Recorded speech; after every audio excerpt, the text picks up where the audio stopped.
प्यारे बच्चों, आज हम पाठ 12 सुदामा चरित प्रश्न अभ्यास भाग 2 पढ़ते हैं।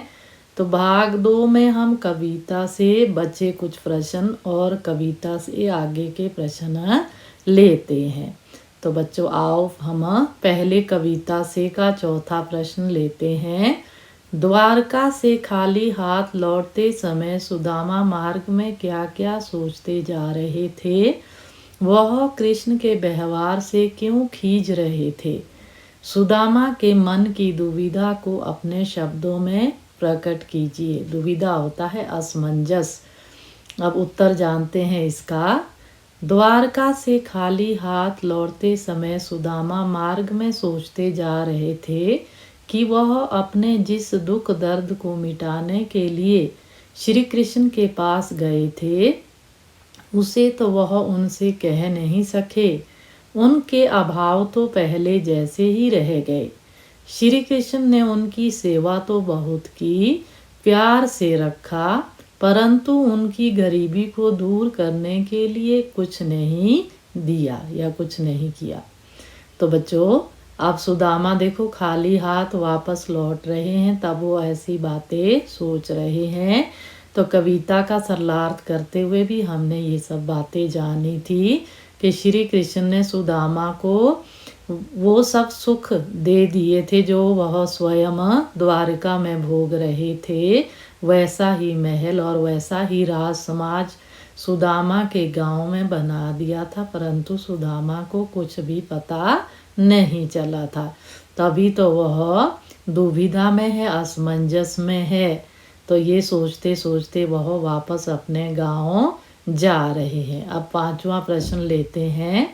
अपने गांव लौटकर जब सुदामा अपनी झोंपड़ी नहीं खोज पाए तब उनके मन में क्या क्या विचार आए? कविता के आधार पर स्पष्ट कीजिए। तो इसका उत्तर इस प्रकार है। द्वारिका से लौटकर सुदामा जब अपने गांव वापस आए तो अपनी झोंपड़ी के स्थान पर बड़े बड़े भव्य महलों को देखकर सबसे पहले तो उनका मन भ्रमित हो गया कि कहीं मैं घूम फिर कर फिर वापस द्वारिका तो नहीं चला आया। फिर भी उन्होंने पूरा गांव छानते हुए सबसे पूछा, लेकिन उन्हें अपनी झोंपड़ी नहीं मिली। तो बच्चों झोंपड़ी कहाँ से मिलती? क्योंकि झोंपड़ी के स्थान पर श्री कृष्ण ने द्वारिका जैसे भव्य यानी कि शानदार महल बना दिए थे। जैसे शानदार महल द्वारिका में थे वैसे ही महल श्री कृष्ण ने सुदामा के गांव में बना दिए थे, जिसे देखकर सुदामा जो है चकित रह जाते हैं और उनका मन भ्रमित हो जाता है। भ्रमित यानी कि संदेह हो जाता है मन में कि क्या यह मेरा ही गांव है या फिर कहीं मैं फिर से श्री कृष्ण की द्वारिका तो नहीं पहुंच गया हूँ।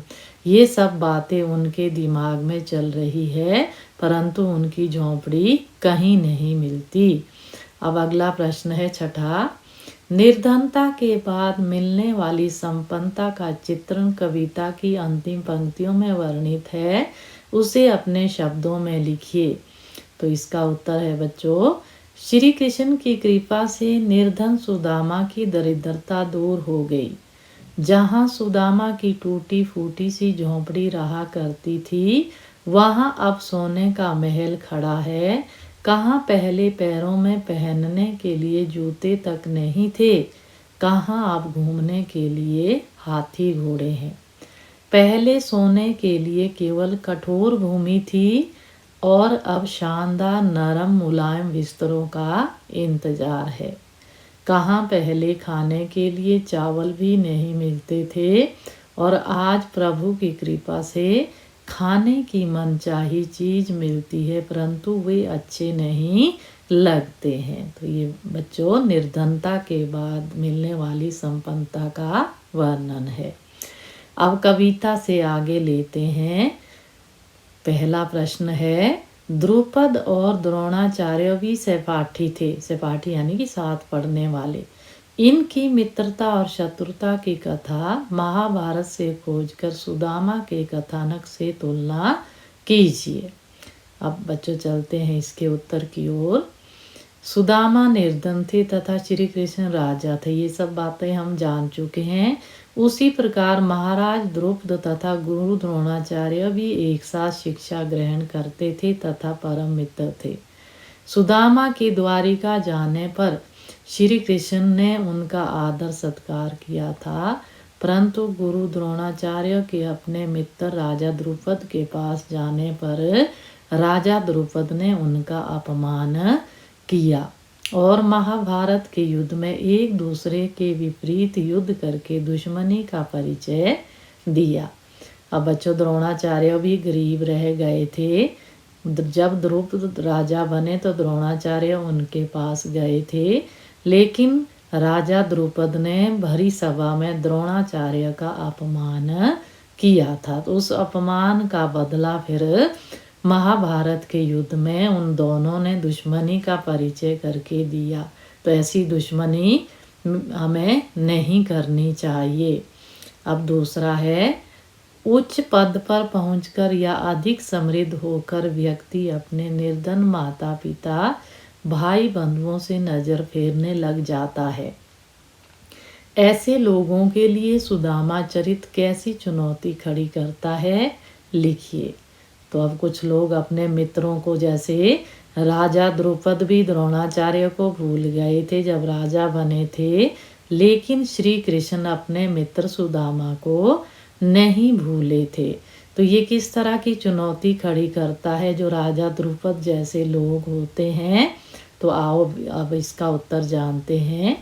उच्च पद पर पहुंचकर लोग अक्सर अपने सगे संबंधियों, अपने मित्रों को भूल जाते हैं। ऐसे लोगों को सुदामा चरित से शिक्षा ग्रहण करनी चाहिए। यह रचना ऐसे लोगों के लिए एक सबक है। सुदामा चरित से हमें यह शिक्षा मिलती है कि अधिक समृद्ध हो जाने पर हमें अहंकार वश किसी को तुच्छ नहीं समझना चाहिए। कहते जब हम राजा बन जाते हैं या अमीर हो जाते हैं, तो यदि कोई हमारे रिश्तेदार या हमारे सगे संबंधी या हमारे मित्र, उनको हमसे किसी चीज़ की सहायता चाहिए तो हमें अपने ऊपर घमंड नहीं करना है। हमें कहते सुदामा चरित से भी कुछ शिक्षा लेनी है और मित्रता हमारी या रिश्ता हमारा कृष्ण और सुदामा जैसा होना चाहिए। तो बच्चों हमने ये कुछ कविता से के प्रश्न जाने और कुछ कविता से के आगे के तो आपको अवश्य समझ आए होंगे। तो आज की वीडियो में हम इतना ही पढ़े।